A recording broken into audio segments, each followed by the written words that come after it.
तो आप सब भक्तों का स्वागत है आज के इस कक्षा में। तो आज हम श्रील भक्ति विनोद ठाकुर महाराज के इस भजन पर चर्चा कर रहे हैं। श्रील भक्ति विनोद ठाकुर हमारे एक महान आचार्य, इस गौड़िया वैष्णव संप्रदाय के, कहा जाए तो गौड़िया वैष्णव को पुनर्स्थापना करने वाले आचार्य श्रील भक्ति विनोद ठाकुर। उनका प्रणाम मंत्र है नमो भक्ति विनोदाय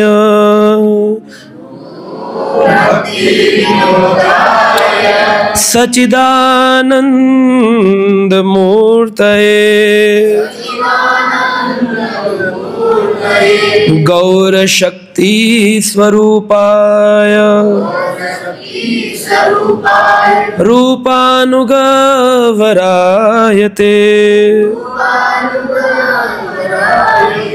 तो इस प्रणाम मंत्र में सब कुछ है।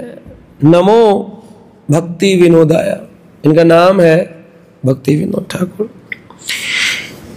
भक्ति विनोद ठाकुर के ऊपर अनेक टीकाएं लिखी गई हैं, अनेक आचार्यों ने उनके बारे में वर्णन किया है। भक्ति विनोद ठाकुर को उनके समकालीन एक संत थे गौड़िया वैष्णव, गुनाता भक्ति बल्लभ तीर्थ स्वामी। तो भक्ति बल्लभ तीर्थ स्वामी ने, बल्लभ तीर्थ महाराज ने एक पुस्तक लिखी है, Shri Chaitanya his life and associates. तो उसके अंदर वो भक्ति विनोद ठाकुर के बायोग्राफी के बारे में वर्णन करते हैं, जो कि अपने आप में एक मणि तुल्य है। तो उन्होंने बताया कि श्री भक्ति विनोद ठाकुर जो है वो, उनका नाम नमो भक्ति विनोदाय कैसे पढ़ा। तो बता रहे हैं कि जैसे हमारे गौड़िया वैष्णव समाज में सभी मंजरी हैं, जैसे लोकनाथ गोस्वामी मंजूलाली मंजरी, श्रील गोपाल भट्ट गोस्वामी गुणा मंजरी, श्री कृष्णदास कविराज गोस्वामी कस्तूरी मंजरी, श्री रूप गोस्वामी रूप मंजरी, है ना। तो इस प्रकार से अनेक आचार्य, अनेक मंजरियां गोस्वामी बनकर आई। तो श्रील भक्ति विनोद ठाकुर को सप्त गोस्वामी कहा जाता है, क्योंकि 6 गोस्वामियों ने वृंदावन खोजा और सप्त गोस्वामी श्री भक्ति विनोद ठाकुर ने चैतन्य महाप्रभु की जन्मस्थली को खोज कर निकाला।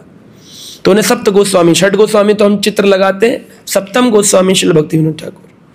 तो उनको कहा गया है कमल मंजरी। कमल मंजरी हम सुन लेते हैं, कमल मंजरी, लेकिन जो मंजरियां हैं तो गोलोक वृंदावन धाम में एक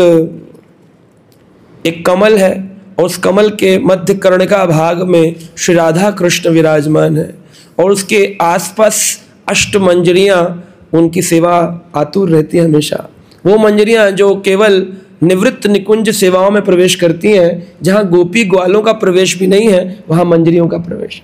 गोपी ग्वालों जो हैं वो निकुंजों में प्रवेश करते हैं, कुंजों में प्रवेश करते हैं। कुंज में ग्वाले गोपी कृष्ण राधा होते हैं, निकुंज में केवल गोपी और राधा कृष्ण होते हैं। लेकिन निवृत्त निकुंज में, जहाँ सभी प्रकार के काम इच्छाओं से निवृत्त हुआ जाता है, उस कुंज को निवृत्त निकुंज कहते हैं। वहाँ राधा कृष्ण और मंजरियाँ होती हैं।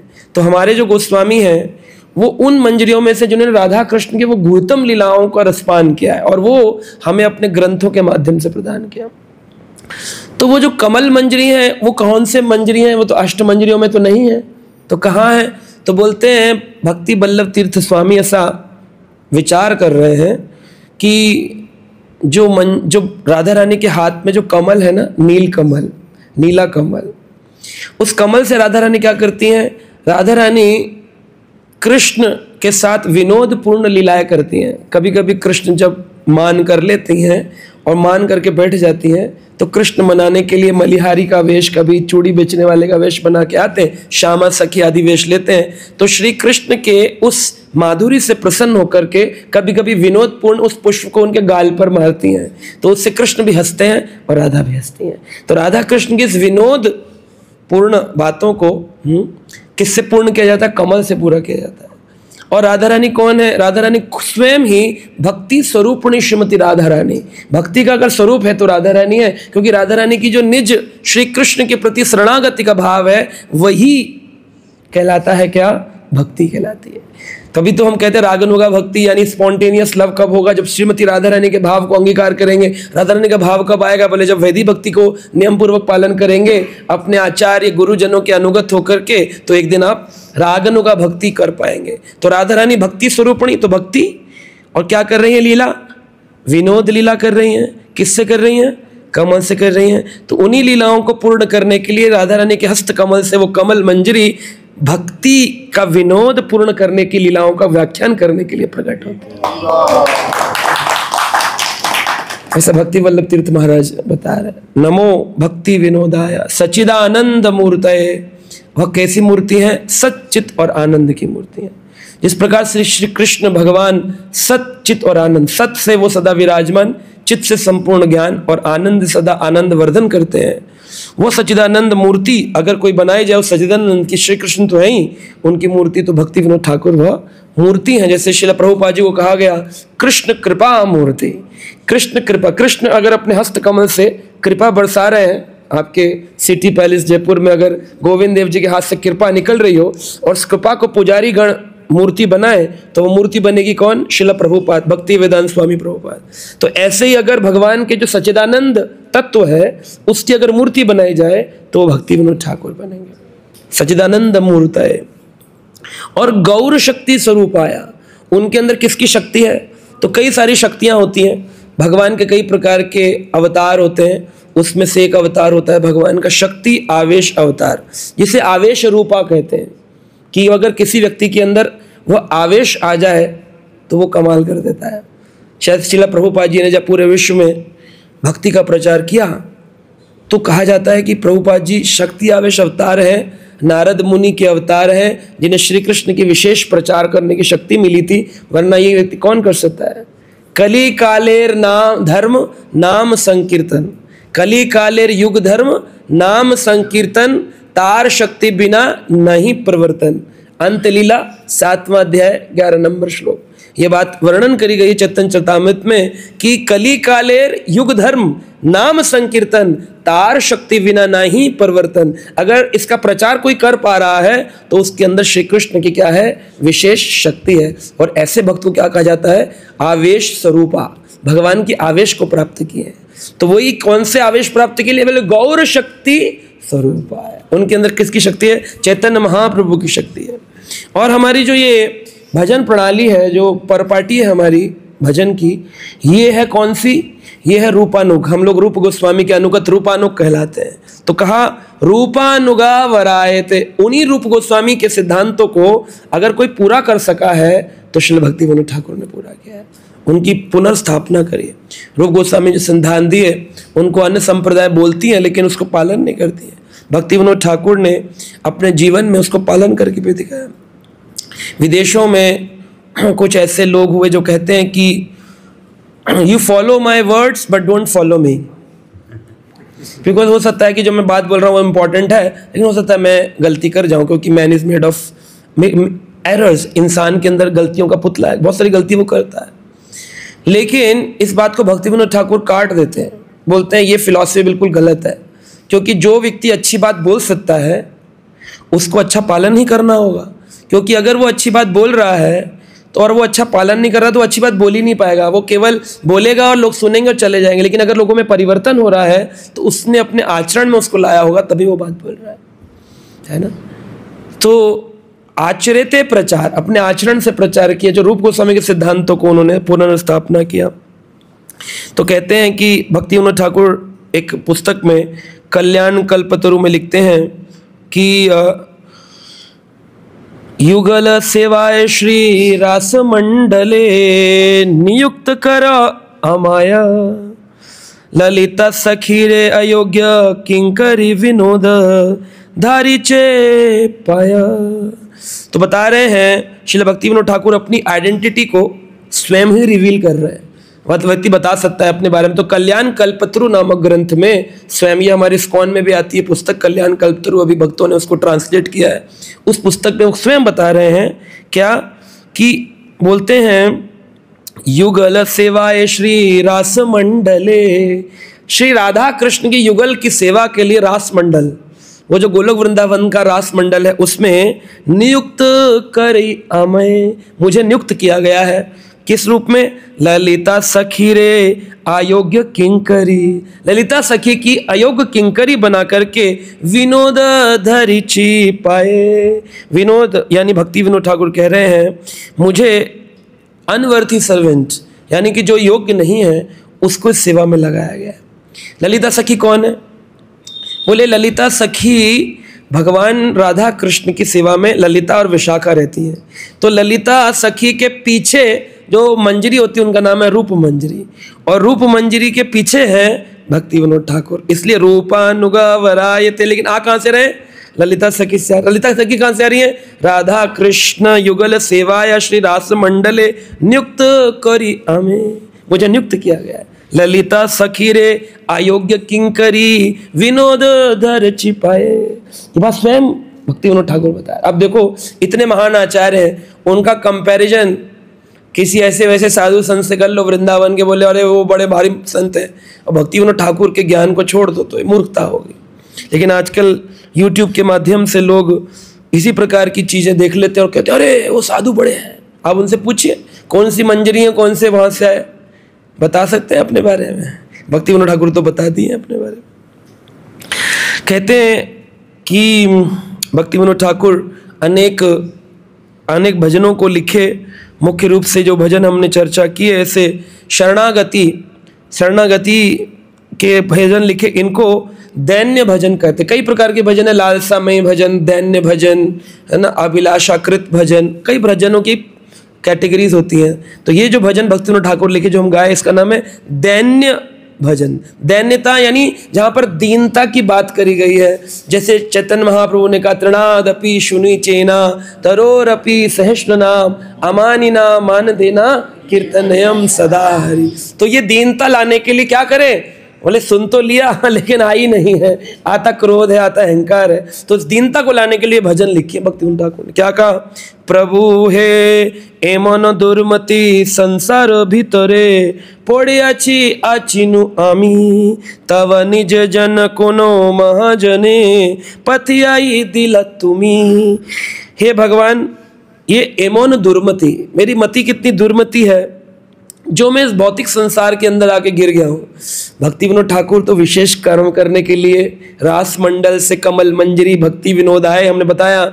लेकिन एमन दुर्मति क्यों लिख रहे हैं? कि हमें शिक्षा दे रहे हैं कि ये दैन्यता आनी चाहिए। कितने भी बड़े पढ़े लिखे व्यक्ति हो, बहुत समझदार हो, बहुत बड़ी गाड़ी, बहुत बड़ा बंगला हो, लेकिन आपकी मति कैसी है? एमन दुर्मति, संसार भीतर है, तभी तो इस संसार के भीतर आए।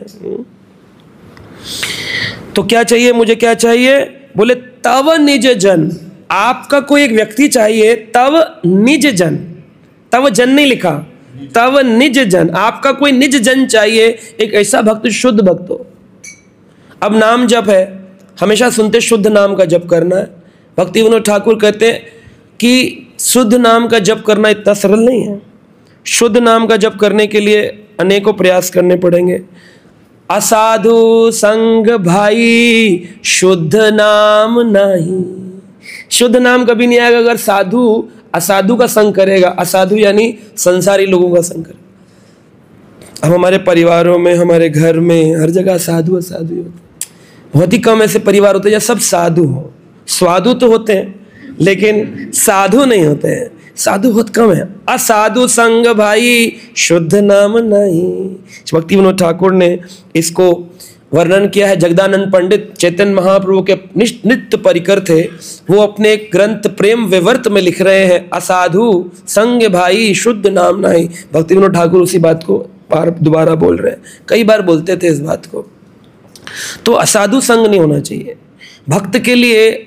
जो मुझे बताया गया कि आप जो लोग हैं सब सीनियर डिवोटीज हैं, सब मुझे बोला गया, बोले नए नहीं हैं, सब पुराने हो गए। तो ऐसा कुछ बोलिएगा, इसीलिए मैं ऐसी बातें बोल रहा हूँ, वरना मैं वो जनरल बात बोलता आप लोगों के लिए। तो बोले बहुत सब सीनियर हैं, रसिक मुकुंद प्रभु, मुरारी प्रभु, मुझे मोहन प्रभु बोले, रसिक मोहन मुकुंद ना, हाँ रसिक मुकुंद प्रभु जी बोले मेरे को कि सब लोग बड़े सिंसियर, बड़े सीनियर हैं, लीडर लोग हैं सारे भक्ति वृक्षा के। तो मैंने कहा चलो फिर कुछ गहरा ज्ञान की बात कर लेते हैं। ज़्यादा गहरा तो नहीं है ना? ठीक है। इतना गहरा मैं नहीं करूँगा, नहीं, ठीक है। तो शुद्ध नाम लेने के लिए शुद्ध भक्त का संग चाहिए। असाधु को जितनी जल्दी त्याग देंगे, चैतन्य महाप्रभु ने भी कहा असत्संग त्याग यही वैष्णव आचार, असत्संग का त्याग कर देना चाहिए। गोस्वामी तुलसीदास जी ने विनय पत्रिका में लिखा, जाके प्रिय नाम विदेही तजियो ताहे परम स्नेही। कोई कितना ही परम स्नेही क्यों ना हो, लेकिन वो राम विदेही का अगर विरोधी है, उनके शरणागत नहीं है सीताराम का, तो उसका त्याग कर देना ही तुम्हारी भक्ति का बचा सकता है। वरना अगर तुम परिवार में रहो और परिवार के लोग अवरोधक बने रहे तो तुम्हारा भजन कभी निष्ठ नहीं होगा। उसके लिए तुम्हें साधु का संग करना है जो भजन निष्ठ हो। बोले कैसे होगा? सुबह बैठकर मंगल आरती ध्यानपूर्वक जब, बोले वो तो प्रक्रिया है, मिलेगा कैसे शुद्ध नाम? बोले शुद्ध नाम के लिए शुद्ध भक्त के निरंतर रात दिन वपु और वाणी सेवा करने मात्र से ही शुद्ध नाम आपके हृदय में प्रतिस्फुटित हो जाता है।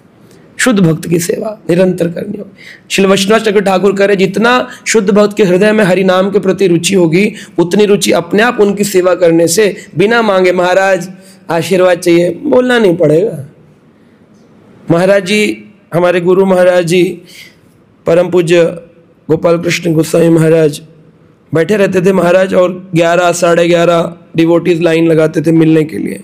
महाराज मुझे बोले एक दिन, मेरी कमर में बहुत दर्द हो रहा है, बोलो डिवोटीज को कल सुबह मिल लेंगे। तो मैंने जाकर बोला, महाराज बोल रहे हैं आप कल सुबह मिल लीजिए। बोले हम 150 किलोमीटर दूर से आए, कोई बोला हम 50 किलोमीटर दूर से आए, हमें अभी मिलना है, इतनी देर से वेट कर रहे हैं, 4 घंटा हो गया। मैं कहा महाराज बहुत दूर से आए, वेट कर रहे हैं। महाराज बोला but I am not feeling well, मुझे अच्छा नहीं लग रहा है। अभी वो महाराज तो फिर कृपालु थे, महाराज बोले ठीक है आ जाइए सब लोग अंदर। बुला लिए, सब बैठ गए, बोले अपने प्रश्न आपको लगे पड़े, लड़की की शादी करवा दीजिए, कोई कुंडली मैचिंग करा दीजिए, कोई अच्छा लड़का बताइए, जॉब बताइए, सब बोलने लगे। महाराज जी आप आशीर्वाद करें हम ये कर पाए, महाराज जी आपकी कृपा से। महाराज ऐसे बैठे। तो आप एक संत को शारीरिक कष्ट देकर के कृपा कैसे पाएंगे? तो हमें तो रंच मात्र इशारा मिलना चाहिए कि अभी मुश्किल में है, शारीरिक कुछ कष्ट है, तो अरे जी महाराज जी बिल्कुल दोबारा आ जाएंगे, नहीं सो जाएंगे, दोबारा आप जब उठेंगे तब मिल लेंगे, हम वेट करेंगे आपका। लेकिन लोग ऐसा नहीं करते। इसी चीज को कहते हैं कि दी मर्सी अचीवर्स और दी मर्सी रिसीवर्स। कृपा को प्राप्त किया जाता है या कृपा को पाया जाता है ना। एक कृपा जबरदस्ती ले ली और एक कृपा है कि अपने आप गुरु की कृपा हृदय से आए। गुरु जी पूछें कि क्या सेवा करते हो? एक दिन मेरे से पूछे महाराज जी तुम कैसे आए यहाँ पर? मैंने कहा महाराज जी मेरा प्रवचन था इसलिए आया था। अच्छा अच्छा, तो कहाँ से आए हो? मैंने कहा महाराज उधर प्रवचन था वो पूर्ण हुआ, फिर इधर आया, इधर प्रवचन। प्रसाद लिया? मैं कहा नहीं महाराज प्रसाद तो नहीं। अच्छा अच्छा, तो और कहाँ कहाँ जा रहे हो आजकल प्रवचन करने? महाराज जी वहाँ जाते हैं, वहाँ जाते हैं, यहाँ जाते हैं, वहाँ जाते हैं, ऐसे जाते हैं, सारा बताया, देश विदेश जहाँ जहाँ पर भी है। तो बताए तो महाराज बोले बहुत अच्छा करते हो, इतना प्रचार करते हो, सुबह उठ जाते होगे, फिर भागते होगी, कैसे जाते हो? मेट्रो यूज़ करते हो, गाड़ी यूज़ करते हो? मैं मेट्रो से चले जाते हैं, जो मिल जाता है कन्विंस करते हैं। तो महाराज ने अपने आप ही हाथ सिर पे रखा और बोले शिला प्रभुपाद तुमसे बड़े प्रसन्न होंगे, इतने प्रचार करते हो। अब ये बात बोल कर के या गुरु की इच्छा से प्राप्त, दोनों में भेद है। एक हमारे भक्त हैं वो बता रहे थे, बोले हमारे गुरु, उनके गुरु महाराज जी के पास एक भक्त आए, बोले महाराज जी आप आशीर्वाद दीजिए, हमारे घर शादी हुई है अभी, तो बच्चा होगा तो आप आशीर्वाद दीजिए लड़का हो। अब गुरु जी कोई तांत्रिक तो है नहीं, तो गुरु जी बोल दिए उनके कि ठीक है हरे कृष्णा भजन करो। 9-10 महीने बाद आए, लड़की हो गई, बड़े बुरे मन से आए, क्योंकि लड़की हो जाना कोई बुरी बात नहीं है। लड़की लड़का तो संतान है, दोनों ही कला कुशल होने चाहिए, भक्त होने चाहिए, जो भी स्त्री पुरुष जो भी हो। लेकिन राजस्थान में विशेष करके देखा गया है कि लड़कियों का उतना सम्मान नहीं किया जा रहा था। तो वैसे ही वो आए और बोले कि देखिए लड़की हो गई, कैसा आशीर्वाद दिए महाराज? अपने गुरु को बोल दिए। इस्कॉन की बात बता रहा हूँ, बाहर की नहीं। तो उनके गुरु जी बोले कि ठीक है कोई बात नहीं है, बोले दोबारा आशीर्वाद दीजिए, अब की बार लड़का हो। तो फिर आशीर्वाद दिए, बोले हाँ ठीक है भजन करो, कथा सुनो, प्रसाद पाओ, सेवा करो। चले गए। फिर उसके बाद में एक आध साल बाद फिर लौटे, बोले क्या महाराज आजकल लगता है आप में दम नहीं रहा। फिर लड़की हो गई। तो महाराज जी का हाथ पकड़ लिए ऐसे करके, और हाथ पकड़ करके अपनी पत्नी के सिर पर लगाए, इधर आ जल्दी आ, हाथ लगाए, टच करवा लो। वो तो स्पर्श करा दिए। तो बोले कि अभी महाराज लड़का होना चाहिए, देख लीजिए आप, पूरा आशीर्वाद देना, कम कम कंजूसी मत करना। ये गुरु से वार्तालाप करने की श्रेणी है देखिए। लेकिन तीसरी बार में भी लड़की हो गई। तो फिर गुरु जी ने बोला कि कृपा जो है वो जबरदस्ती नहीं होती है। कृपा कैसे होती है? सेवा करने से होती है। गुरु सेवा करने से अपने आप ही वो कृपा गुरु के हृदय से निकल करके भक्त के हृदय में जाती है। यही शुद्ध भक्ति का लक्षण है, शुद्ध भक्त की सेवा करने मात्र से। तो भक्ति विनोद ठाकुर का हम देखते हैं कि भगवान कृष्ण के आवेश को प्राप्त करके भक्ति विनोद ठाकुर, और वही आवेश शिला प्रभुपाद भक्ति वेदांत स्वामी प्रभुपाद के अंदर आया। कहते हैं ज्ञान शक्ति आदि कालये यत्र अविष्टो जनार्दन ता आवेश निगदयन्ते जीव एव महात्मना।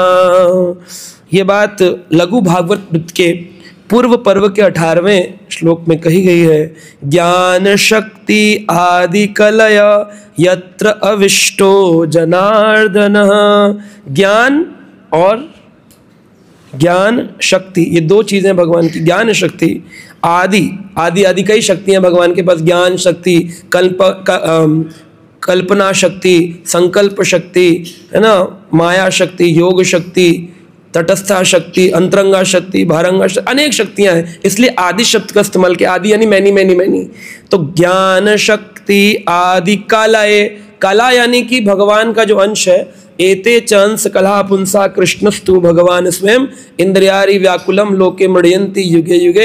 प्रथम स्कंद 3 अध्याय 28 नंबर श्लोक। उसमें एते च अंश कलह पुंसा, अब कुछ अंश अवतार हैं भगवान के, स्वांश, विभिन्न अंश, पूर्णांश, लघुअंश, अंश के अंश। तो उनको जो अंश के अंश हैं उन्हें कला अवतार कहते हैं। जैसे शक्ति आवेश अवतार ये कला अवतार है, जैसे कपिल भगवान ये कला अवतार है।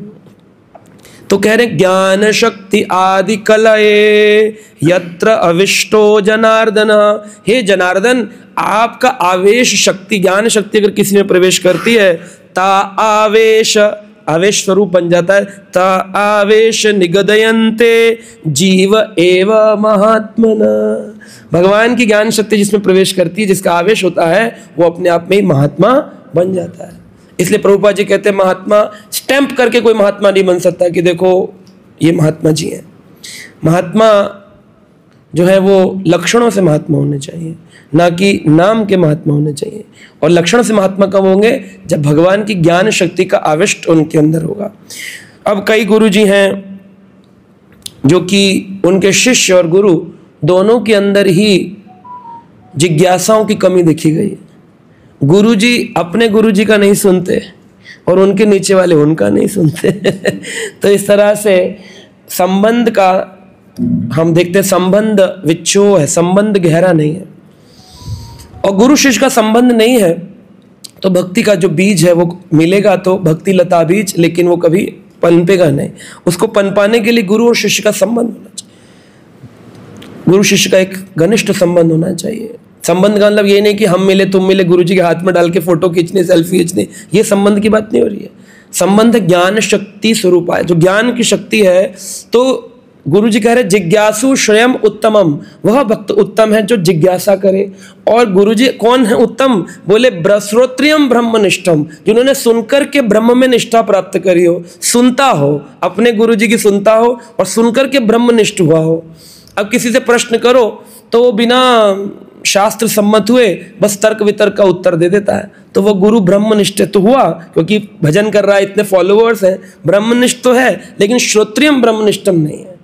तो सच्चा गुरु में ब्रह्मनिष्ठता होने के साथ साथ श्रोत्रियम भी होना चाहिए, श्रोत्रियम ब्रह्मनिष्ठा। और भक्त के अंदर क्या है? जिज्ञासु श्रेय उत्तमा। अगर भक्त बहुत सुंदर सेवा कर रहा है, सब कुछ कर रहा है, लेकिन जिज्ञासा विहीन है तो गुरु के किसी काम का नहीं। शिला प्रभुपाद कहते पति पत्नी दोनों ही मेडिकली फिट हो तो फिर आगे जाके संतान होती है। पत्नी के अंदर मेडिकल कमी है या पति के अंदर है तो संतान की वृद्धि नहीं होगी। ऐसे गुरुजी श्रोत्रम ब्रह्मनिष्ठ में, लेकिन शिष्य जो है वो जिज्ञासु नहीं है, तो फिर भक्ति रूपी संतान की उत्पत्ति नहीं होगी। और शिष्य तो बड़ा जिज्ञासु है, लेकिन गुरुजी को जिज्ञासा शांति नहीं करते, हर बार कहते हैं ध्यान से जप करो, अगली बार देखेंगे। तो फिर यानी गुरुजी श्रोत्रम ब्रह्मनिष्ठ। तो एक के अंदर भी कोई कमी का लक्षण होगा तो वो भक्ति रूपी संतान की वृद्धि नहीं होगी। क्योंकि भागवत में कहा गया है कि शुद्ध गोस्वामी कहते हैं असली जीवन वही है जीवस्य तत्व जिज्ञासा। जीवन वही असली है जिसमें तत्व जिज्ञासा हो, इंद्रिय आदि के लोभों से परे जाकर के तत्व की जिज्ञासा हो, ऐसा वर्णन किया गया है इसके अंदर। और कहते हैं एमन दुर्मति संसार भीतरे पड़िया छिया छीनु आमे तब निज जन कोनो महाजन। आपका कौन सा निज जन होगा जो महाजन होगा, पाथेयाई दिले तुम्ही, और जो मुझे आपका रास्ता बताएगा। तो भक्ति विनोद ठाकुर इस प्रकार की प्रार्थना कर रहे हैं। तो हमको भी प्रार्थना करनी चाहिए कि हमारे जीवन में एक निज जन महाजन मिल जाए जो भगवान के शास्त्रों को यथारूप जानता हो। बहुत मुश्किल है, 1000 ढूंढेंगे तो एक मिलेगा, मिलेगा कि नहीं मिलेगा उसकी गारंटी नहीं है, है ना। मेरे को लगभग 23 वर्ष हो गए इस्कॉन में, शास्त्र सम्मत लोग नहीं मिलते हैं। हरि नाम ध्यान से करेंगे, कुकिंग बढ़िया कर लेंगे, झाड़ू लगाने वाले मिल जाएंगे, रथ यात्रा निकालने वाले हजारों लोगों वाले, हरि बोल नाचने वाले, मृदंग बजाने वाले, कीर्तन में। जिज्ञासु और श्रोत्रियम इसकी कमी है। सुबह भागवत कक्षा होती है, 70-80 लोग आते हैं। शाम को फेस्टिवल होता है, राधाष्टमी जन्माष्टमी, हजारों लाखों लोग आते हैं। अगर हम उनको शिष्य बोलें तो ये तो गलत हो जाएगा, वो शिष्य तो नहीं हुआ। कोई शिष्य तो ब्रह्मनिष्ठ होना है और विश्वोत्तरम ब्रह्मनिष्ठ होना है, श्रवण की जिज्ञासा, तत्व जिज्ञासा हो, है ना। तो भागवत में जो लोग आ भी जाते हैं वो मंगल आरती के उठे हुए होते हैं, 8 बजे तक सो जाते हैं। तो ज़्यादातर भागवत में जो बैठे हुए 70-80 उसमें प्राय 20-30 सोए हुए होते हैं। तो देखिए क्या है ना। लेकिन भगवान कृष्ण चाह रहे हैं कि बोधयंतम परस्परम, वो ही असली मुझे तुष्ट करेगा जब तुम मेरे बारे में मच्चित्तः मतगत प्राणम बोधयंतम परस्परम, जब तुम मेरे चित्त के बारे में मच्चित्तः मतगत प्राणम, जो मेरे भक्त हैं वो क्या करते हैं, बोधयंतम। हाँ, जैसी कथा पूर्ण हो जाएगी इसके बाद आप क्या करेंगे, प्रसाद पाएंगे, घर चले जाएंगे। कौन सा बोधयंतम परस्परम करेंगे कि आज जो प्रभु जी ने बताया इसमें से हमें लेने योग्य क्या है। सब कुछ याद रहेगा आपको, नोट्स कॉपी लाए हो नहीं लाए हो, सबको याद रहे, बस प्रभु जी लाए। देखो इनको पता है जीवन की इम्पोर्टेंस, आप लाए हो लेकिन लिख नहीं रहे हो क्योंकि लग रहा है कि हमारे से बहुत बड़ी बात हो रही है, इतनी जरूरी नहीं है हमारे लिए। तो श्रोत्रम ब्रह्मनिष्ठ कैसे होंगे, और नहीं होंगे तो पुनरपि जननम पुनरपि मरणम, आना पड़ेगा बार बार, जाना पड़ेगा बार बार। भगवान के भक्त तो बन गए आप, लेकिन ये भक्ति की विधा पूर्ण कब होगी, दीक्षा पर पूर्ण नहीं होती है, दीक्षा पर शुरू होती है, इनिशिएशन प्रारंभ होता है। पूर्ण होती है जिस दिन आपके हृदय में भगवान अनुकंपा करके ज्ञान का दीपक जलाते हैं। 10वें अध्याय गीता के 11 नंबर श्लोक में भगवान ने क्या कहा, भगवान कहते हैं तेषाम एवं अनुकंपार्थम, जिसके ऊपर मेरी अनुकंपा हो जाती है उसको क्या करता हूँ, ज्ञान दीपेन भाषुतः, उसके हृदय में ज्ञान का दीपक जलता है। अब ज्ञान का दीपक जला क्या, तो इसका मतलब अनुकंपा नहीं हुई, तो फिर क्या हम गलत कर रहे हैं कोई मार्ग, बोले मार्ग तो सब कुछ सही है, फिर क्या गलती है, कहाँ कमी रह गई, बोले कमी रह गई कि हमने अभी तक वासुदेव विशुक्सेन कथा सुया न उत्पदेद यदि रतिम श्रम एव ही केवलम, अपने विश्वसेन भगवान विष्णु भगवान कृष्ण की कथाओं में रति उत्पन्न नहीं करी है। तो इसलिए भक्ति विनोद ठाकुर के बारे में वल्लभ तीर्थ महाराज कहते हैं कि प्रतिदिन जब मैजिस्ट्रेट थे तो उस काल में बहुत ज़्यादा वो काम करते थे, डिस्ट्रिक्ट मैजिस्ट्रेट थे। जो चीज़ को 4 हफ्ते पूर्ण करने में लगते थे वो वकील साहब 2 घंटे में और कभी कभी 1 घंटे में वो केस सॉल्व कर देते थे, इतनी तेज प्रखर बुद्धि थी।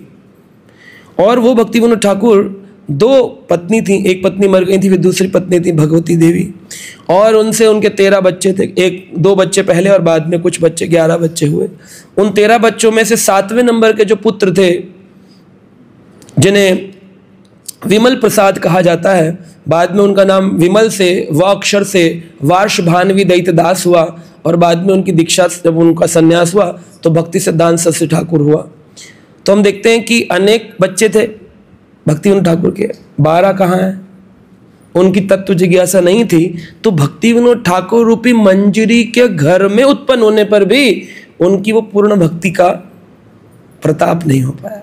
भक्त थे, ऐसा नहीं कह सकते कि भक्त नहीं थे, सब माला करते थे घर में, सब जीव तब, लेकिन वो जिज्ञासा नहीं थी उनके हृदय। तो आपको प्रयास करना चाहिए एज ए लीडर कि आपके जो निज जन हैं, आप जिन्हें प्रीच करते हैं, उनके हृदयों में श्रवण के प्रति, अध्ययन के प्रति, शास्त्रों के प्रति रुचि उजागर हो। आप ये मत देखो कि बहुत बढ़िया कारपेट है, बहुत बढ़िया माताजी चाउमीन बहुत बढ़िया बनाती हैं, हमेशा सेंटर पे 5 बोलो तो 4:45 आ जाती हैं। ये कोई क्वालिफिकेशन नहीं है दीक्षा होने की। दीक्षा की क्वालिफिकेशन है दिव्य ज्ञान प्रकट होने की जिज्ञासा इसके हृदय में कितनी है। वो हमें निर्णय लेना चाहिए लीडर को कि हाँ, आप इस व्यक्ति को दीक्षा आदि शिक्षणम में लगाना चाहिए। दया कोरी मोरे पतित देखिया कहिलो अमर गिया। जब तुमने मुझे पतित देखा तो इस प्रकार तुमने मुझ विनम्र प्रार्थना करने पर ओह दीन जन सुनो भलो कथा उल्लासित हवे हिया। मैं बड़ा उल्लासित हो जाता हूँ, भक्ति विनोद ठाकुर कहते, जब मैं कृष्ण आपके बारे में विचार करता हूँ। शरीर कैसा होना चाहिए? जब हरि कथा सुने रोमांचित होना चाहिए, प्रसन्नचित होना चाहिए। आपके हृदय के जो ये रोमकूप है ये खड़े होने चाहिए, रोमकूप खड़े होने चाहिए। आप देखो सुत गोस्वामी, उग्रश्रवा सुत के पिता, उनका नाम क्या था? उग्रश्रवा सुत के पिता, जिन्होंने नैमिषारण्य में भागवत सुनाया, उनके पिता का नाम क्या था? रोमहर्षण सुता। रोमहर्षण शब्द का अर्थ क्या है? जिनकी हरि कथा के प्रारंभ करते ही रोम हर्षित होकर खड़े हो जाते, ये है। और वो रोमहर्षण भी बलराम जी के प्रति अपराध कर दी और स्वयं भगवान ने एक तिनका उठा करके उनका गला चिंदन कर दिया। व्यास आसन पर बैठा वक्ता और बलराम जी ने समाप्त कर दिया। अभी कथा कैसे हो? तब फिर पुनः उनके पुत्र सुत गोस्वामी जो थे उग्रश्रवा सुत। उग्रश्रवा का मतलब क्या है? जो उग्र हैं, श्रवा श्रवण के लिए हमेशा उग्र रहते हैं, उसको कहते हैं उग्रश्रवा। यानी पिता और पुत्र दोनों में हरि कथा श्रवण के प्रति लालसा है। उल्लासित है बमन, मेरा मन हमेशा उल्लासित हो हरि कथा सुनने पढ़ने के लिए। तोमार तारी ते श्री कृष्ण चैतन्य नवदीप अवतारे। हम लोगों का उद्धार करने के लिए ही श्री कृष्ण चैतन्य नवदीप में अवतार लेकर आते हैं। तो महीनों को तो दीना ही न जाने कौरलीना भव पार। उन्होंने बहुत सारी आत्माओं को इस भव सागर से पार कराने के लिए एक नाम संकीर्तन दिया है, हरे कृष्णा कृष्ण कृष्ण हरे राम राम राम हरे। वेदार प्रतिजन रखी बारे तारे रुक्म वर्ण विप्रसुत महाप्रभु नामे नदिया माताए संगे भाई अवधूत। वेदार प्रतिजन, तो वेदों की जो भाषा है, वेदों में इस बात का लिखा गया है। अब वेद में लिख दिया गया तो भगवान ना भी चाहे तो उनको आना पड़ेगा। वेद में अगर लिख दिया गया तो वेदारा प्रतिजन रखी बारे तारे, वेद में जो लिखा है उस बात की रक्षा करने के लिए भगवान श्री कृष्ण को चैतन्य रूप में आना ही पड़ेगा। वेद लिखे गए 5000 साल पहले वेद व्यास जी के द्वारा, और 4500 साल बाद उसी वेद व्यास जी की लिखी गई वेदों की वाणी को पूर्ण करने के लिए श्री चैतन्य महाप्रभु रुक्म वर्ण विप्रसुतः। यहाँ पर रुक्म वर्ण का मतलब है गोरे रंग के, विप्रसुत का मतलब है जो जगन्नाथ मिश्र यानी ब्राह्मण के सुत, विप्रसुतः। सुत यानी पुत्र, सुता यानी पुत्री। तो रुक्म वर्ण विप्रसुता महाप्रभु नामे, उनका नाम महाप्रभु हुआ। नदिया माताए संगे भाई अवधूत, और साथ में उनके एक भाई अवधूत है। नदिया में अवधूत कौन है? अवधूत नित्यानंद अव नित्यानंद महाजन। नदिया गोद्रु में नित्यानंद महाजन। नित्यानंद अवधूत है, अवधूत बलराम। नंद सुत जिनी चैतन्य गोसाई निज नाम को रिदान। चैतन्य गोस्वामी कह रहे हैं, खुद ही नंद के पुत्र हैं, लेकिन वो अपना ही नाम बुलवा रहे हैं, लेकिन दूसरे रूप में। चैतन्य है स्वयं कृष्ण ही, लेकिन वो कह रहे हैं मेरा नाम मत लो। किसका नाम लो? श्री कृष्ण का नाम। जब कभी कोई व्यक्ति चैतन्य महाप्रभु के आके कहता गौर गौर गौर गौर गौर गौर हरि, तो महाप्रभु कानों में उंगली डाल लेते, बोले नहीं नहीं नहीं नहीं।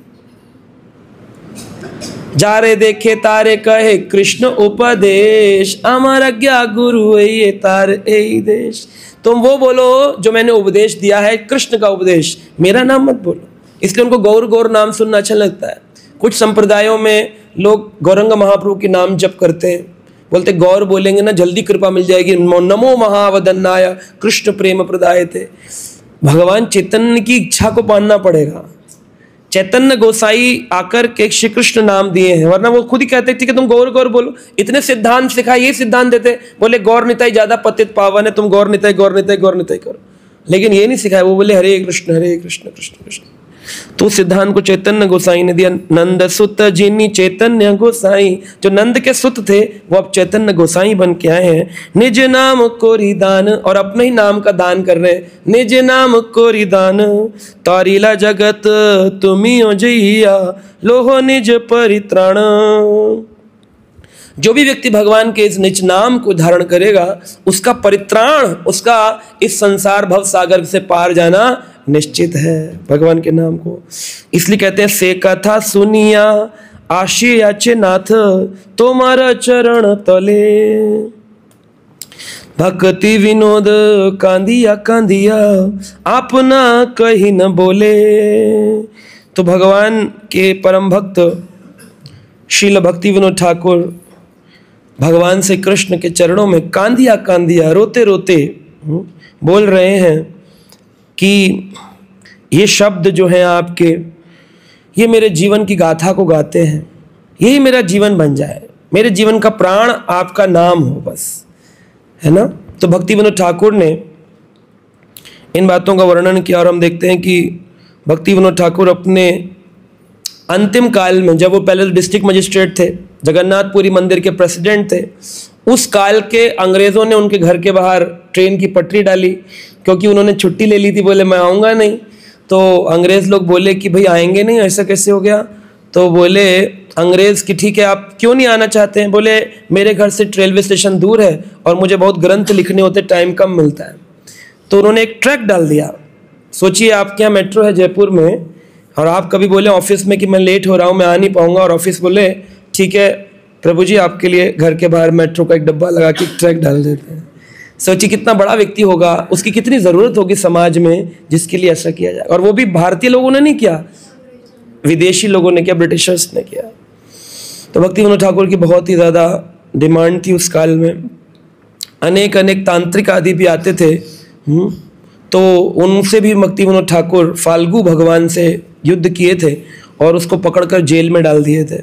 फाल्गु भगवान तांत्रिक था, भूत प्रेत छोड़ देता था। घर में सारे बच्चे, जैसे कभी लोग कहते हैं ना प्रभु जी हमें डर लग रहा है, हमारे ऊपर किसी ने कोई मिर्ची नमक टमाटर वगैरह करके कोई काला जादू तो नहीं कर दिया है? हाँ, तो डरने की जरूरत है क्या? हम किस परंपरा में आते हैं, बस इतना सोच लो। भक्ति विनोद ठाकुर ग्रंथराज श्रीमद् भागवत को लेके गए और जाकर के वृक्ष के नीचे बैठ गए और नारायणम नमस्कृत्यम नरम चैव नरोत्तम देवीं सरस्वतीं व्यासं ततो जयमुदीरयेत्। कृष्णाय वासुदेवाय हरे परमात्मने प्रणतक्लेशनाशाय गोविंदाय नमो नमः।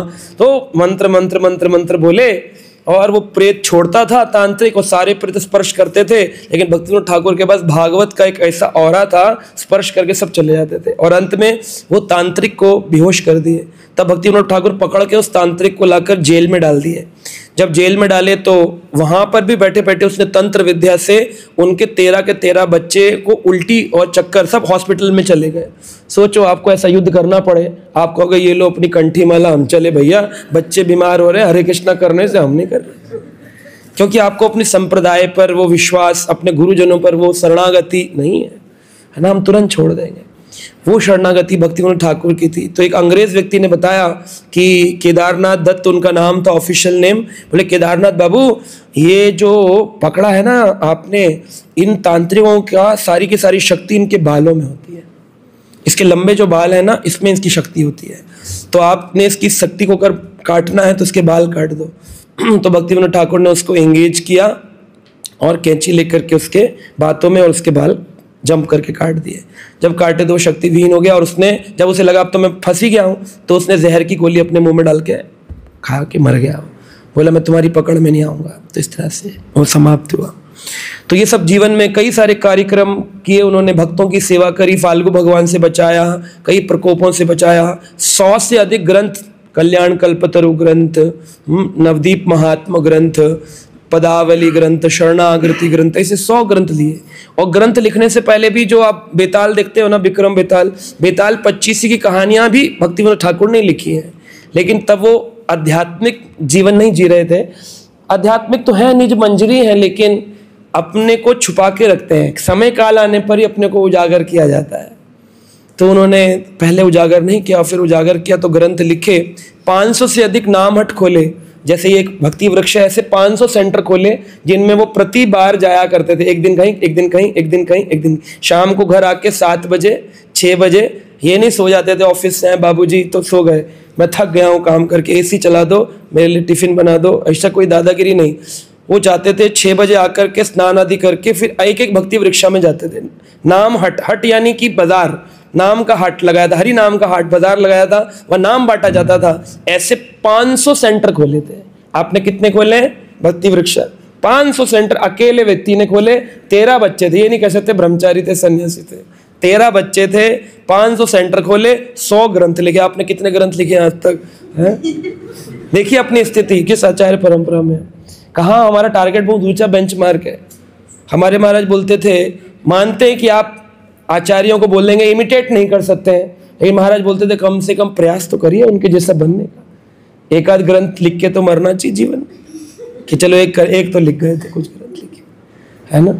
तो भक्तिविनोद ठाकुर जब पूरा जीवन इस प्रकार जिए तो एक बार 18 वर्ष के लिए वो फिर अपने को अलग कर लिए समाज से। जब बच्चे बड़े हो गए तो भक्तिविनोद ठाकुर अपने को अलग कर लिए और अलग करके गोद्रुम द्वीप में चले गए।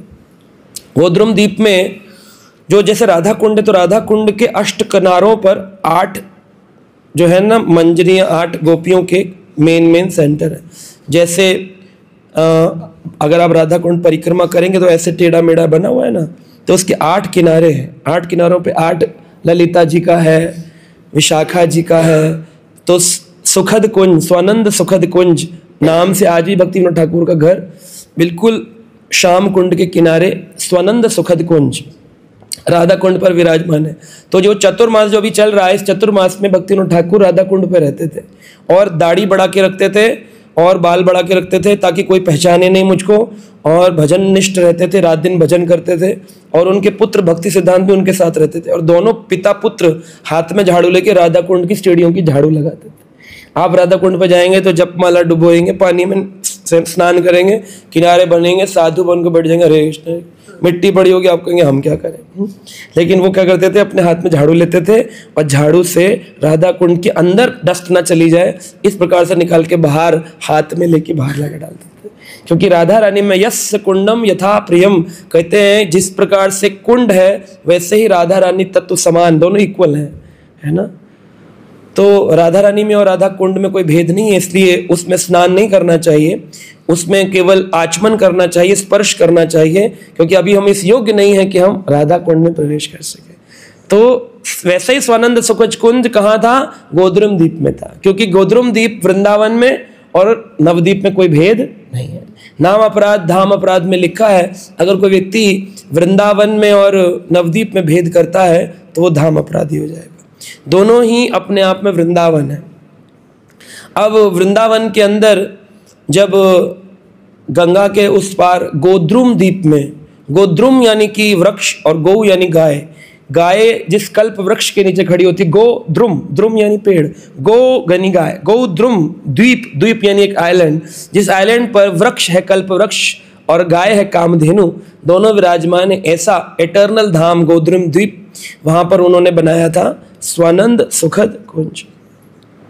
तो वहाँ पर रोज प्रतिदिन 1 बजे से 4 बजे तक दोपहर के समय, सुबह तो मंगल आरती हो गई, जप हो गया, उसके बाद ग्रंथ अध्ययन ग्रंथ रचना हो गई, फिर 1 से 4 चैतन्य चरितामृत की चर्चा होती थी। तो भक्ति विनोद ठाकुर के कुछ अनेक शिष्य थे, वो आकर के चैतन्य चरितामृत का मूल पाठ करते थे। मूल पाठ यानी कि प्यारों की संख्याओं को पढ़ेंगे और भक्ति विनोद ठाकुर रोक देंगे, बोले अभी रुको, इस पर मैं व्याख्यान करूंगा, फिर वो व्याख्यान करते थे। लेकिन कभी कभी जब संख्या बढ़ गई शिष्यों की तो वो प्रजल्पा भी कर लेते थे, और जब प्रजल्पा करते थे तो भक्ति विनोद ठाकुर को बड़ा ही क्रोध आता था और वो ऊपर से चिल्ला करके बोलते थे कि ये चैतन्य निज जन भूमि है, चैतन्य के निज पार्षदों की भूमि है ये नवदीप धाम। तुम लोग यहाँ पर, तुम्हारा अभिष्ट क्या है? प्रजल्पा? क्या तुम्हारा अभिष्ट प्रजल्पा है? इस प्रजल्पा का जितनी जल्दी हो सकता है परित्याग करके पुनः अपने मनोभिष्ट को श्री चैतन्य चरणों में अर्पित करिए, ये ऊपर से चिल्ला करके बोलते थे। तो शिष्य समझ जाते थे कि भक्ति विनोद ठाकुर को पता चल गया, फिर चुपचाप आके बैठ जाते थे। यानी कि प्रजल्प उनको बिल्कुल पसंद नहीं था। वो कहते हैं कि भक्त का जो विशिष्ट है असली, जैसे 2 चीजें हैं ना, ग्रंथ भागवत और भक्त भागवत। लोग ग्रंथ को तो मूल्यवान मानते हैं लेकिन भक्त को मूल्यवान नहीं मानते। कई बार भक्त को मूल्यवान मानते हैं लेकिन ग्रंथ को मूल्यवान नहीं मानते। लेकिन असलियत में शुद्ध भक्ति के लिए दोनों को मूल्यवान मानना पड़ेगा। जो साधु बोल रहा है क्या वो शास्त्र सम्मत है, और शास्त्र जो बोल रहा है क्या किसी भक्त में उसका आचरण देखने को मिल रहा है, तभी तो उसका पालन करेंगे। बोले हमने पढ़ लिया तितिक्षुवा कारुणिका सूर्दम सर्वदेही नाम अजात शत्रुवा शांता साधवा साधु भूषणम। अरे भूषण तो पढ़ लिया अष्टलक्षण, लेकिन किसी में उजागर हो रहे हैं उसी के पीछे पीछे तो चलेंगे। ये जरूरी थोड़ी बोले नहीं जी हम इसी सेंटर के अंतर्गत आते हैं तो हम इन्हीं के पीछे चलेंगे, ऐसा तो नहीं कहा, ऐसा किसी के शास्त्र में नहीं। चलना चाहिए, अनुगत होना चाहिए, क्योंकि हमारे स्कॉन में सभी अच्छे भक्त हैं। लेकिन कभी कभी ऐसा भी होता है कि वो, मैं तो कई जगह ट्रैवल करता हूँ तो मैं देखता हूँ कि कभी कभी लीडर सही से कार्य नहीं कर रहे होते और भक्त बेचारे अंदर तड़प रहे होते हैं, बोले हम फंस गए हैं। तो मैं बोलता हूँ क्यों फंसे हो? पहले ही भौतिक संसार में फंसे हो, फिर एक जगह और फंसे हो। आप जाकर के अपने गुरुदेव से बात करो और गुरुदेव को बोलो कि मुझे ऐसी जगह भेजो जहाँ पर मेरी भक्ति का वर्धन हो। यहाँ पर रह करके और चिड़चिड़ करके और निंदा स्तुति करने से ही कोई भक्ति हुई? भक्ति तो आनंद का विषय है, जहाँ रहो। अगर ऐसा नहीं कि व्यक्ति गड़बड़ हो सकता है तुम्हारे लिए ना बनाओ, तुम्हारे लिए कोई और, क्योंकि सबका एटीट्यूड अलग अलग होता है ना। अद्वैत के अलग पार्षद थे, है ना, नित्यानंद के अलग पार्षद है, चैतन्य के अलग पार्षद है। हो सकता है तुम किसी और पार्षद प्रणाली के हो, तुम इसमें नहीं एडजस्ट हो रहे हो, लेकिन वहां रहेंगे भी, जाएंगे भी नहीं और चिड़चिड़ भी करेंगे, निंदा, वो फिर भक्ति नहीं है। वो मैं तो कहता हूँ जहाँ रहो आनंद से रहो, जिसके साथ रहो प्रेम से रहो, वरना मत रहो, है ना। पहले भी तो जीवन जी रहे थे, आए क्यों भक्ति में? निंदा करने के लिए, चिड़चिड़ कराने के लिए। तो इसलिए हमें बहुत सारी चीज़ों को ध्यान रखना चाहिए कि हम असाधु का संग ना करें, साधु का संग करें। तो कहते हैं कि भक्त भागवत और ग्रंथ भागवत में कौन सा बड़ा है? वैसे तो दोनों ही अपने आप में बड़े ऊंची चीज़ें हैं, लेकिन ग्रंथ भागवत से भी बड़ा भक्त भागवत होता है। क्यों? क्योंकि ग्रंथ भागवत केवल ज्ञान का निरूपण करता है, लेकिन भक्त भागवत उस ज्ञान के विज्ञान का निरूपण करता है। ज्ञान को अपने जीवन में जी करके शिक्षा देता है कि देखो जब कोई तुम्हारी निंदा करे तो किस प्रकार व्यवहार करना चाहिए। ग्रंथ तो केवल लिख रहा है, लेकिन उसको भक्त जी कर दिखाता है। इसलिए ग्रंथ से बढ़कर के भक्त हो जाता है।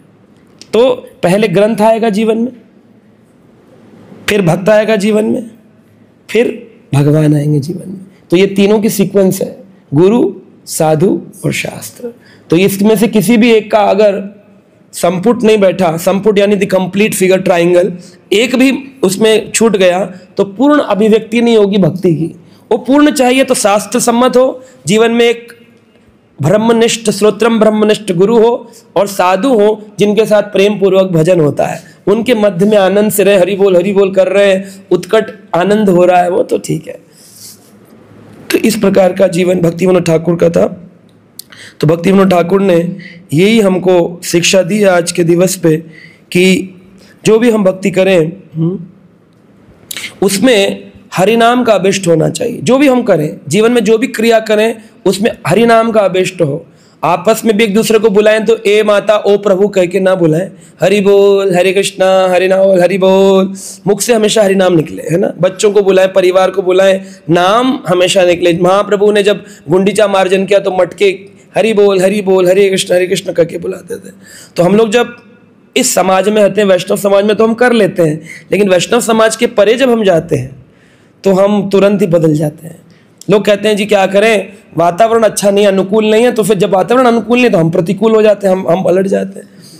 लेकिन वातावरण अनुकूल हो या प्रतिकूल हो, भक्त को हर परिस्थिति में समान बनना है, यही भक्त बनना है, यही आपकी परीक्षा है, यही परिकाष्ठा है भक्ति की, कि आप हर अनुकूल हो प्रतिकूल हो, आप यथारूप बने रहे। आप हमेशा ये सोचें कि मेरा जीवन संसार के लिए नहीं है, मेरा जीवन तो मेरे गुरु के लिए है। तो गुरु की हमेशा चेतना में रहेंगे तो आप पाएंगे कि आपके जीवन में भक्ति का वर्धन हो रहा है। ठीक है, हरे कृष्ण।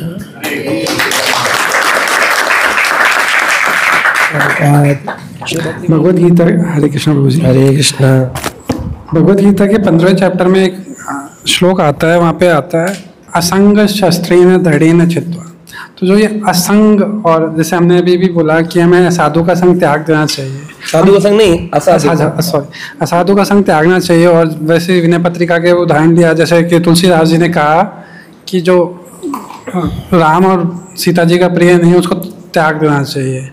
पर हम लोग जो निजी लाइफ में कोशिश भी करते हैं, पर हमारा तो आचरण ही है कि हम असाधुओं के साथ ही रहते हैं, इवन हम भी असाधु हो जाते हैं। प्रजल्पा ही हमारी मतलब दिनचर्या का पार्ट होता है, सुबह से लेकर शाम तक। जैसे और उन्हीं लोगों की सेवा करना, सेवा का आचरण करना, क्योंकि जो हमारे बॉस भी हैं वो भी असाधु हैं, हमारे जो साथ में हैं वो भी असाधु हैं, हम प्रजल्पा भी करते हैं और शुद्ध नाम का आचरण कोशिश भी करते हैं। वो दिव्य नाम तो होता है, पर वो शुद्ध नाम तो बहुत दूर तक है, नाम का अपराध भी होता रहता है और नाम का प्रभाव भी नहीं होता है। तो इसको हम कैसे अपने व्यक्तिगत जीवन है, इसमें हमारा कुछ अपना नहीं है। महाराज जी कहते हैं कि लोगों संसार में उतनी चर्चा करनी चाहिए जितना आपके कर्म के लिए आवश्यक है, जितना आपके धंधे के लिए, काम के लिए आवश्यक है, उतनी वार्तालाप करें। ज़्यादा वार्तालाप करके उनको प्रसन्न करके क्या मिलेगा। तो धर्म क्षेत्र और कर्म क्षेत्र, धर्म क्षेत्र में तो आप भजन कर ही रहे, कर्म क्षेत्र में धर्म प्रधान रहना चाहिए। कर्म क्षेत्र में उतना जितने से आपको नौकरी चलती है, जितने में आपको पैसा मिलता है, उतनी बातें जो बहुत ज़रूरी हैं उतनी करें। उसके अलावा मौन को धारण करें, मौन रहिए, अपने कान में कथा लगा के रखिए, भजन करते रहिए। वो अच्छा बोले बुरा बोले मुस्कुरा करके जवाब दे दीजिए, ज़्यादा रिएक्ट मत करिए, तो फिर आप भजन पक्का कर पाएंगे। अगर आप उनमें ज़्यादा रच्चे पच्चे रहेंगे तो वो तो चाहते हैं कि आप भी भजन ना करें, क्योंकि वो भी नहीं कर रहे हैं, तो फिर वो आपको खींचेंगे अपनी ओर। तो इसलिए उनसे दूरी बना के रखना है। उनको ये पता नहीं चलना चाहिए कि आप दूरी बना रहे हैं, हमेशा कुछ ना कुछ कारणवश कह के वहाँ से निकल जाइए, बोले मैं थोड़ा ज़रूरी काम है कह के निकल जाइए। बाकी संसारी लोग तो जो अपने परिवार के जन होते हैं उनकी सेवा तो कर्तव्य है, उस कर्तव्य को करिए। भगवान ने हमको 3 वस्तु दी हैं, तन मन और धन। तो भगवान को ना तो आपका धन चाहिए ना ही आपका तन चाहिए, भगवान को तो केवल आपका मन चाहिए। तन और धन संसार को दे दो, अपना मन कृष्ण को दे दो। मन तो किसी ने देखा नहीं, मन में हमेशा राधा कृष्ण को बिठाओ और संसार को तन और धन से सेवा करते। तो संसार को वही चाहिए, मन चाहिए नहीं। आप मन से धन दो या बेमन से धन दो, उनको धन ही चाहिए। तो इसलिए उनको जो चाहिए उनको वो दे दो, कृष्ण को जो चाहिए उनको वो दे दो। बिल्कुल क्लियर बंटवारा है और मस्त रहो अपने जीवन। जिज्ञासु होना चाहिए। तो जब कभी कोई मतलब नया जुड़ता है भक्त, या मतलब कोई भी नॉर्मल भक्त भी है, तो जिज्ञासा में और तर्क वितर्क या कुतर्क में क्या डिफरेंस होता है? अगर हम किसी चीज़ के लिए जिज्ञासु हैं तो कभी कभी सामने से ये भी आ सकता है कि सामने हम मतलब जो भक्त है वो तर्क कर रहा है या कुतर्क कर रहा है। तो जिज्ञासा और तर्क कुतर्क मतलब जिज्ञासा कहाँ पर समाप्त हो जानी चाहिए और तर्क वितर्क कहाँ से शुरू होता है? करता है तो और वो शास्त्र सम्मत प्रश्न होगा, सुन समझने के लिए प्रश्न कर रहा है, तो उसकी एक विधि बताई है शास्त्रों में, तद विधि प्रणिपातेन परिप्रश्नेन सेवया। जब आप प्रश्न पूछें तो आपने कुछ सेवा करी होनी चाहिए उस व्यक्ति की, और आपकी शरणागति होनी चाहिए उस व्यक्ति के प्रति। तद विधि, इसकी विधि ये है, तद विधि प्रणिपातेन, पहले प्रणिपात यानी शरणागत होना, तद विधि प्रणिपातेन परिप्रश्नेन सेवया। परिप्रश्न बाद में प्रश्न करना है, पहले सेवया तब जब आप सेवा करेंगे, उसके शरणागत होंगे और फिर विनम्रतापूर्वक पूछेंगे, तो फिर वो उपदक्षन्ति ते ज्ञानम, वो आपको ज्ञान का उपदेश देंगे, क्योंकि ज्ञानिनम तत्वदर्शिना, उन्होंने तत्व का दर्शन किया है। लेकिन तर्क वितर्क कब होता है? हम शरणागत तो है नहीं और हम सेवा भी नहीं कर रहे हैं और हमारी जिज्ञासाओं में भी कर्कशपन है, हमारी मीठी वाणी भी नहीं है। तो भाषा से भी एक इम्पॉर्टेंट फैक्टर होता है कि जब हम प्रश्न करें तो वो जिज्ञासु का प्रश्न पता चलता है और तर्क वितर्क वाले का भी पता चलता है। तो तर्क का मतलब होता है कि नीचे सामने वाले को नीचा दिखाना, चलो चेक करें।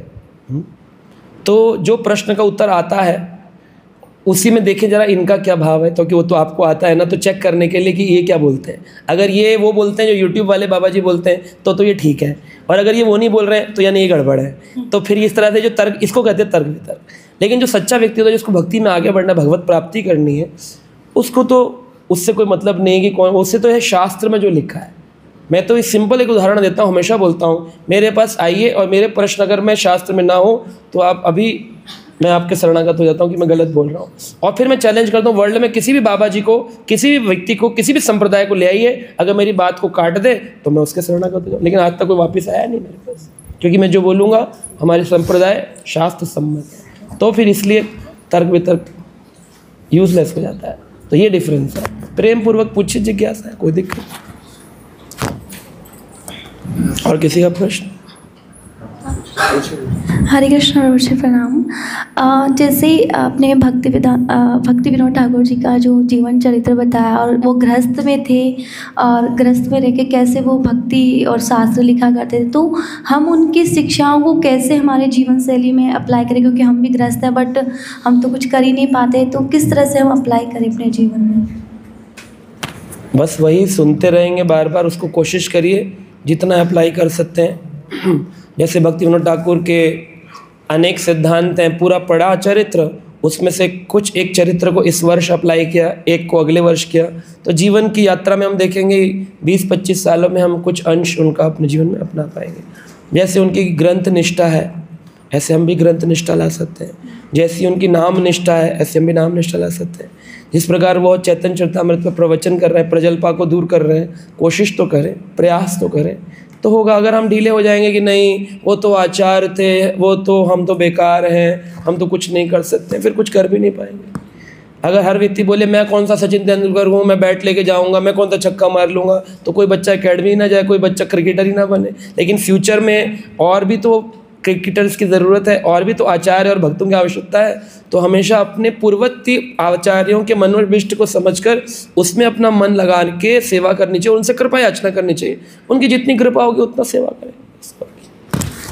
थैंक यू प्रभु जी। प्रभु जी एक क्वेश्चन और था, जैसे आपने राधा कुंड के बारे में बताया कि वहाँ पे स्नान नहीं करना चाहिए, तो हमारा मतलब धाम के प्रति क्या भाव होना चाहिए, और धाम दर्शन करते वक्त कैसा भाव होना चाहिए, सेवा का क्या भाव होना चाहिए? देखिए, धाम गुरु की कृपा से उजागर होता है, तो जब भी धाम में जाएं तो गुरु कृपा की याचना करें, क्योंकि धाम का विस्तार गुरु की नेत्रों से ही दिखाई देगा। अपने नेत्रों से देखेंगे तो दिखेगा नहीं, चर्म चक्षु से जो है, अपनी आँखों से, चमड़े की आँखों से दिखेगा नहीं।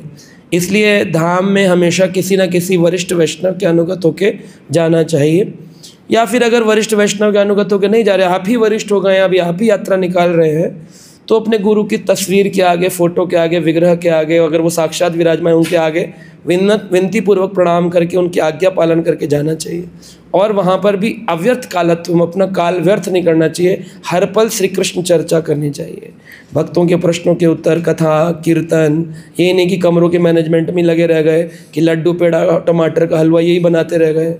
कोशिश करनी चाहिए कि थोड़ा ये प्रसाद साथ बोले किसी व्यक्ति को दो, जो मेन व्यक्ति है वो कथा कीर्तन में अपने समय को ज़्यादा लगाए। मुख्य अभिलाषा तो यही है ना, तो इसमें सबको इसमें नहीं लग जाना चाहिए।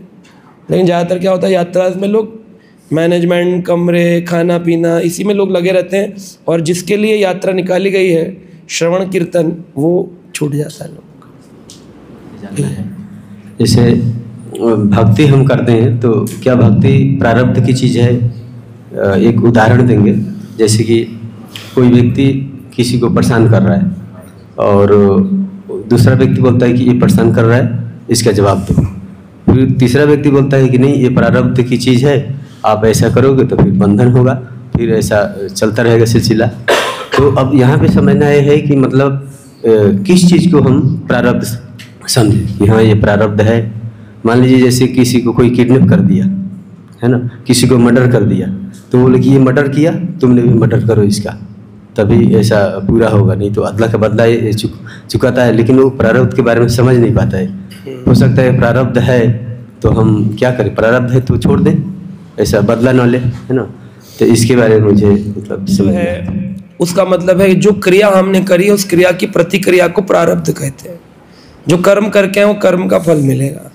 आपने अगर किसी का मर्डर किया है तो आपका भी मर्डर होगा, आपने किसी का बुरा किया तो आपका भी बुरा होगा। जैसा करके हैं वैसा होगा हमारे साथ। अब जो भक्त नहीं है वो तो बदला लेता है, वो तो बदला लेता है टिट फॉर टैट, ईंट का जवाब पत्थर से। तो जब वो बदला लेता है तो वही कर्म जो उसका कटने वाला था, मैंने थप्पड़ मारा पिछले जन्म में किसी को, अब वो थप्पड़ लगा, वो घूम रहा है क्योंकि उस समय वो व्यक्ति कमजोर था, वो चला गया, बोला तुझसे बदला लूंगा, तुझसे बदला लूंगा, और वो चला गया, वो घूम रहा। इस जन्म में मेरे पास शक्ति आ गई और वो जो शक्तिशाली था वो कमजोर हो गया। अब मेरे पास सूक्ष्म आज़ादी भगवान ने दी है, या तो मैं उस कर्म प्रारब्ध जो मैंने थप्पड़ मारा था, अब उसने मुझे थप्पड़ मारा है, अब मेरे पास ये वाली आज़ादी है, मैं मारूं या न मारूं।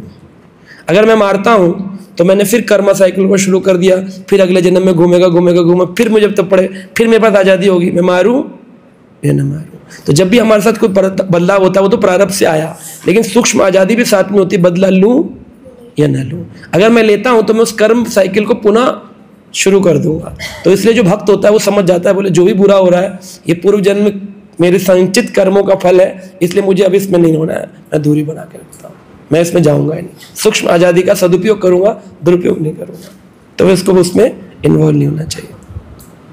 कभी कभी लोग बोलते हैं हो सकता है पहली बार ही मारा हो, इसी ने सूक्ष्म आज़ादी का दुरुपयोग किया, पहली बार ही मारा हो, पिछले जन्म में हमने ना मारा हो, ऐसा भी लोग होते हैं। बोले मानो अगर उसने सूक्ष्म आज़ादी का दुरुपयोग करके आपको मार भी दिया तो आपने अगर सह लिया, तो कहते हैं जब कोई व्यक्ति आपको कष्ट पहुंचाता है तो आपका हो सकता है वो वाला प्रारब्ध ना हो, लेकिन कोई और प्रारब्ध अटका होगा, इसके दुर्व्यवहार करने से आपके वो पाप रूपी प्रारब्ध घट जाएंगे। आपको हॉस्पिटल में एडमिट होना था, उसने आपके साथ बुरा बर्ताव किया, थप्पड़ मार दिया, तो आपको थोड़ी सी चोट रख के खत्म हो जाएगा, वो बड़ा भारी भयंकर जो आपके ऊपर प्रारब्ध अटका हुआ था वो आपका। इसलिए हमेशा ये अच्छा है कि कोई भी बुरा करे उसको सहन कर लो, इससे शुद्धि होती है, हमेशा फायदा होता है। अगर प्रारब्ध है तो भी अच्छा है और प्रारब्ध नहीं है तो शुद्धि कर रहा है, दोनों स्थिति में उसको शांत रहना चाहिए, उसका बदला नहीं लेना चाहिए, है ना। सहनशीलता ही भक्त का गुण है। तृणादपि शुनिचेना तरोरपि शेष, नहीं बोलने के लिए नहीं है, इसको जीवन में अपनाना है। पेड़ के ऊपर पत्थर मारते हो, कितनी बार पेड़ ने उठाकर पत्थर तेरी, तो पेड़ ने तो पत्थर नहीं मारा। कुत्ता निकल रहा है पेड़ के नीचे से, मूत्र विसर्जन कर दिया, लेकिन क्या एक डाल कुत्ते को मारती कैसे कर दिया मेरे ऊपर तूने। पेड़ पे इतने फल निकलते हैं, कभी एक फल नहीं खाता पेड़।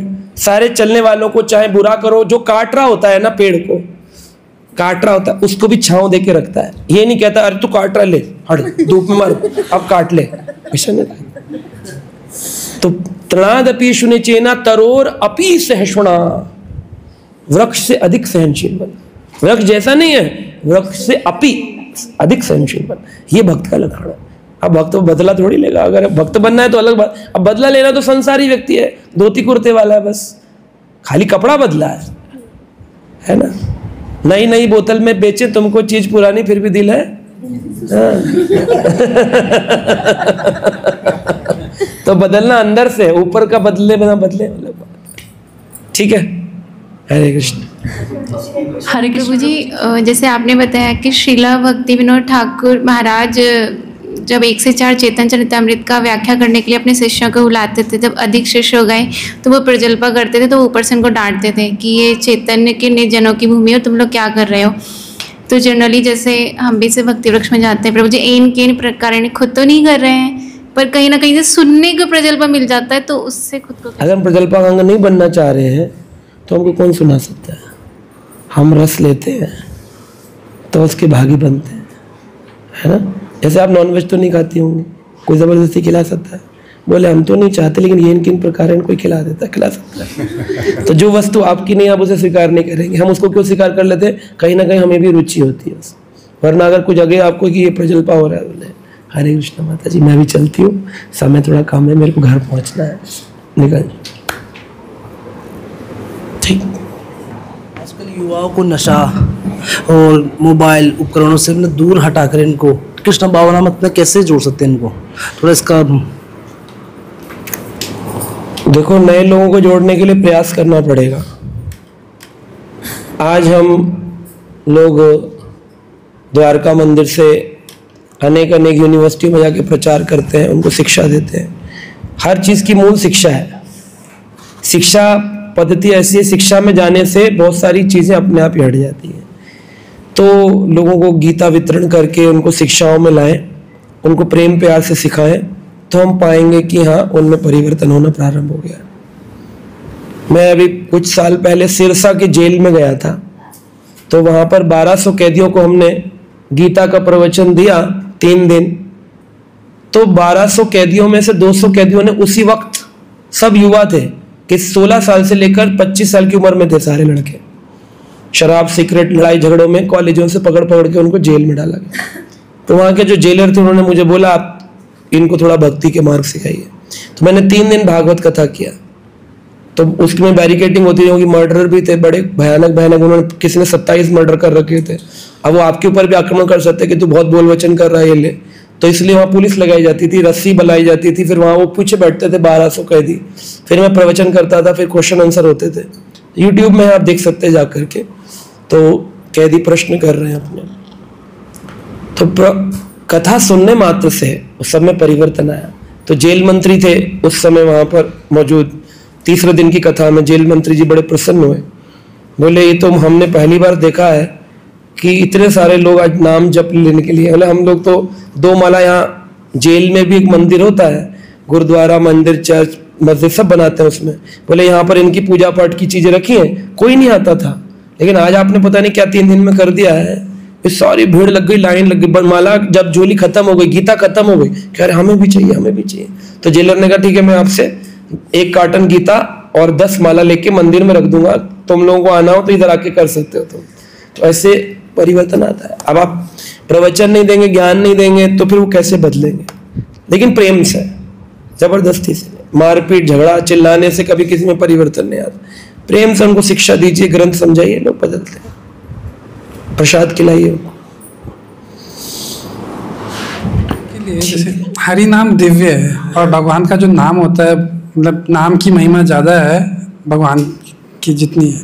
तो जब हम नाम जप करते हैं तो हमारे शरीर में, हमारे पास जो मतलब सब विचार भी आने लगते हैं और नींद भी आने लगती है। जब नाम इतना दिव्य है तो फिर ये जो ऐसी शक्तियां हैं वो कैसे प्रभाव डालती हैं? जब हम दिव्य नाम जप रहे हैं, दिव्यता हमारे आसपास है, दिव्य आचरण के भाव में हम सुबह सुबह भी, मतलब जब ब्रह्म मुहूर्त के समय नाम जप रहे होते हैं, बिल्कुल उस अवस्था में भी मतलब वो दिव्यता मतलब कम हो जाती है। क्या होता है कि मतलब बाकी शक्तियां असर करती है? नहीं, भक्ति विनोद ठाकुर कहते हैं, नाम तो लें पर नाम नहीं आए। नाम लेने का प्रयास करते लेकिन नाम अभी, लेकिन एक नाम आ गया तो आंखों से आंसू निकलने लगेगा, है ना। हम लोग बोले क्या हो गया, प्रभु जी को रोमांचित हो गए, लोटपोट कर रहे जमीन पर, पागल हो गए, मिर्गी का दौरा पड़ गया क्या? ऐसे सात्विक विकार आ जाते व्यक्ति के। तो अभी नाम प्रकट हुआ नहीं, अभी हम नाम लेने का प्रयास कर रहे हैं। तो उस प्रयास में प्रमादी जो वातावरण है, विचार है, वो उसमें विक्षेप उत्पन्न करते हैं भजन में। उसका कारण है हमारी शारीरिक संरचना। अगर अधिक खाया है और कम सोए हैं तो ये प्रकोप होगा ही होगा, अवरोध आएगा ही आएगा। तो संध्या काल में जितना हो सके भजन, मतलब भोजन नहीं करेंगे तो प्रातकालीन भजन बनता है। संध्या में भोजन करेंगे, भले हम जग जाएंगे, अलार्म क्लॉक लगाएंगे, उठ जाएंगे, लेकिन क्योंकि जो प्रसाद है वो गर्म रहता है। अन्न का तत्व जब तक गर्म रहेगा वो आलस देगा ही देगा। इसलिए हम लोग कोशिश करते हैं कि प्रसाद शाम को न पाए। मैं बहुत समय नहीं पाता हूँ, लेकिन कभी कभी जैसे यहाँ आया, लोग बोलेंगे अरे प्रभु जी इतना प्रसाद बना, आपके लिए खाना पड़ेगा, तो मैं समझ जाता हूँ आज खाया, अब कल का भजन तो जाएगा ही जाएगा। लेकिन मैं घर पे हूँ या मैं कथा हूँ, भागवत आदि में हूँ, तो मैं संध्या में, भक्त लोग जानते हैं मैं शाम को भोजन नहीं करता हूँ। भोजन करना ही अपने आप में सुबह का भजन खराब करना है। संध्या का भोजन आप दिन में कितना भी खा लीजिए, 2 बार 3 बार, 7 बजे के बाद मत खाइए। सोने से 2 घंटे पहले, 9, साढ़े 9, 10 जब सो रहे हैं 2-3 घंटे पहले भोजन छोड़ दीजिए। वो गर्म रहेगा भोजन तो उससे आलस उत्पन्न हो, उठ भी जाएंगे तो फिर जमाइयाँ आएंगी, नींद आएगी, सब आएगा। तो ये कारण भजन का कारण नहीं, ये भोजन का कारण। भोजन ठीक होगा, खाली पेट होगा तो बढ़िया भजन हो सकता है, और भजन होगा और फिर आपको देखेंगे आपको दिव्य नाम भी प्रकट होगा और फिर दिव्य शक्तियाँ भी प्रकट होंगी। माध्यम के थ्रू हम जैसे कुछ क्वेश्चंस आते हैं क्लासेस में ही, तो हम जवाब देने की कोशिश करते हैं, लेकिन कभी कभी ऐसा होता है कि हमारे सामने मान लीजिए कि नामामृत की क्लास हम दे रहे हैं या जो भी टॉपिक हमें दिया गया है, तो हम बहुत सारे अलग अलग सोर्स से सुनते हैं उस पर्टिकुलर लेक्चर को रेडी करने के लिए।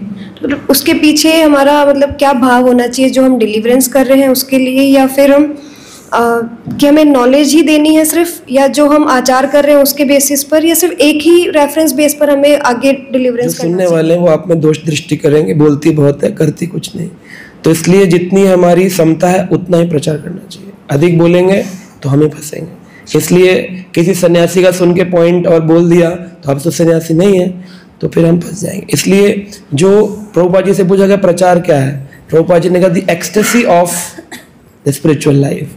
स्पिरिचुअल लाइफ की अब मैं आया यहाँ पर, मैंने कौन से नोट्स बने, कौन सा श्रवण किया कि आज जाऊँगा धुआंधार हिला दूंगा जयपुर वालों को, ऐसे तो मैं आया यहाँ बैठा, देखा कितनी संख्या। माता जी ने पूछा मुझसे आज क्या बोलेंगे, मैं देखते हैं माता जी कि आज क्या बोलेंगे। तो मैं जब बैठा तो मैंने भक्ति विनोद ठाकुर का भजन का खोला, जो भजन मेरे सामने मैंने उसको गाया और उसको अपनी बुद्धि क्षमता जितनी है उतना समझाने का प्रयास किया। तो मैंने ऐसा कुछ नहीं बनाया कि मैं सुनता हुआ हूँ पूरा नोट्स बनाऊंगा फिर आज मैं ऐसा कर दूंगा। प्रारंभ में ऐसा किया जाता है, लेकिन ग्रंथ से नोट्स बनाने चाहिए बजाय श्रवण से, क्योंकि श्रवण में कहीं ना कहीं कभी ना कभी रेफरेंस की मिस्टेक होती है। बेटर होता है कि हम नामामृत को पुस्तक ले लें, बहुत ग्रंथ है, उससे एक पुस्तक की प्रणाली को समझें, जितना हमें समझ में उसको अपनी भाषा में समझा दें, वो ज़्यादा बेस्ट होता है। बजाय इसके कि हम सुन के लेक्चर बना 10 लोगों से कि आज तो ऐसा बोलना है एकदम ट्रॉफी मेरे हाथ में आनी चाहिए, तो वो फिर वो प्रचार नहीं है, उसमें तो फिर फल की अभिलाषा छुपी हुई है। प्रचार तो वही है, the ecstasy of my spiritual life, जिसका आनंद मैं ले रहा हूँ उस आनंद का मैं भक्तों के साथ में शेयरिंग करूँ, उसका बस यही है ना, वो है। अपने जीवन में भक्ति और शांति का संचार करना चाहते हैं तो देर किस बात की, जुड़िए हमारे YouTube चैनल कृष्णा टीवी से, जहां आपको मिलेंगे भक्तिमय वीडियोस, प्रेरणादायक भागवत कथाएं और अनमोल आध्यात्मिक ज्ञान। तो अभी सब्सक्राइब करें और हमें फॉलो करें एवं अपने प्रियजनों के साथ ये दिव्य यात्रा साझा करें और आध्यात्मिकता की ओर कदम बढ़ाएं। हरे कृष्णा।